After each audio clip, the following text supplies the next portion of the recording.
तर संजय राऊत आणि आदित्य ठाकरेंवर हक्कभंगाचा प्रस्ताव आणणार असं शंभूराज देसाई यांनी म्हटलंय। नार्वेकरांबद्दल बोलताना असंसदीय शब्दांचा त्यांनी वापर केला असा आरोप शंभूराज देसाई यांनी केलाय। संजय राऊतांकडून काल राहुल नार्वेकर यांचा भाडेके टट्टू असा उल्लेख करण्यात आला होता आणि त्यानंतर आता शंभूराज देसाई यांनी हा इशारा दिलाय। भारतीय जनता पार्टी का एक बहुत बड़ा षड्यंत्र रहा, बहुत बड़ा पुराना सपना रहा था कि एक दिन हम बाला साहब ठाकरे की शिवसेना खत्म कर देंगे, लेकिन शिवसेना ऐसी खत्म नहीं होगी। आपके एक निर्णय से, आपके कागज से, आपके भाड़े के टट्टू के मुंह से कोई अधिकार और ऑर्डर देने से शिवसेना जनता में है, शिवसेना महाराष्ट्र के रगों रगों में है।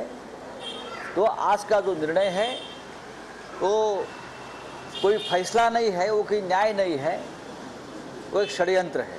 अतिशय असंसदीय शब्दांचा वापर राऊतांकडनं झाला, आदित्य ठाकरेंकडनं झाला, म्हणून मी मगाशी म्हटलं न्यायपीठ तुम्हाला निकाल देईपर्यंत तुमचा विश्वास आहे आणि न्यायपीठाचा विश्वास मेरिटवर तुमच्या विरोधात गेल्यानंतर तुम्ही जर त्यांची अशी असंसदीय मध्ये अवमानास्पद मध्ये तुम्ही ही टीका करता, ही गैरलागू आहे। आणि म्हणून मी कालच म्हटले की त्यांच्यावर निश्चितपणाने हक्कभंग विधानसभेत आणावा लागेल।